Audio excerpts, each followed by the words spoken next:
En 987, Louis V, dit Louis le Fainéant, descendant de Charlemagne et dernier roi carolingien élu par ses pairs, est victime d'une chute de cheval.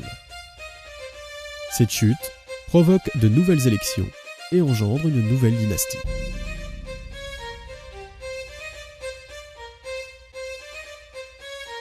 L'avènement d'Hugues Capet met définitivement fin au règne des Carolingiens.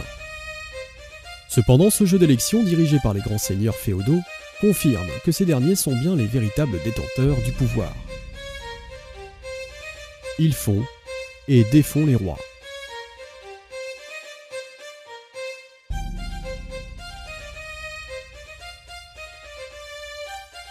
L'accession au trône d'Hugues Capet s'explique d'une part par sa relative faiblesse, qui fait de lui un roi peu dangereux et facilement contrôlable par les grands seigneurs, et d'autre part par la volonté réelle de l'Église d'installer une autre dynastie sur le trône de France.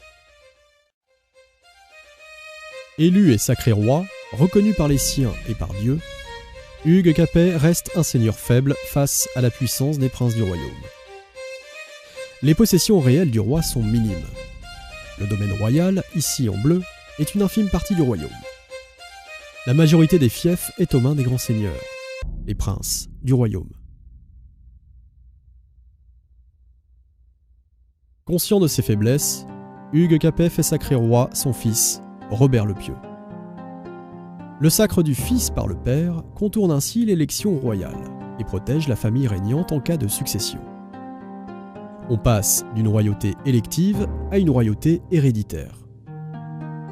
De plus, Hugues instaure le principe de la primogéniture. Lors de la succession du royaume, la priorité est accordée à l'aîné des enfants du roi. Enfin, Hugues Capet rend également obligatoire le serment de fidélité à la couronne. Hugues reprend donc le contrôle du royaume en utilisant les armes de la féodalité, l'hérédité des fiefs et l'hommage à la couronne. Il devient ainsi le suzerain suprême.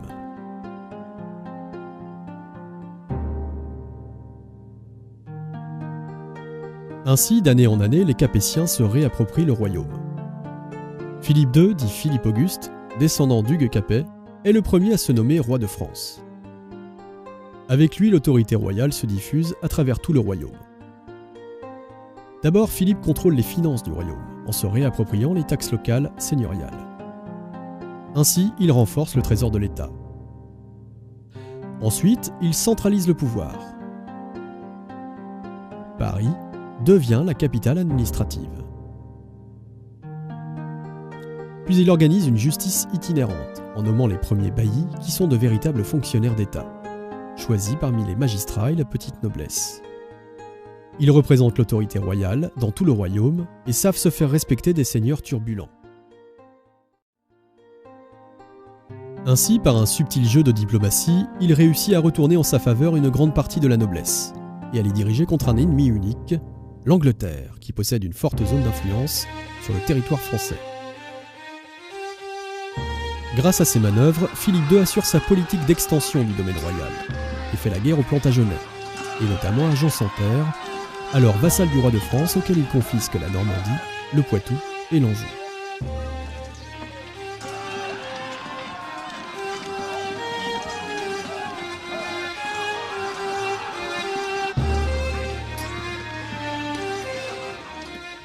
À la fin de son règne, Philippe II a triplé le domaine royal et renforcé la monarchie française.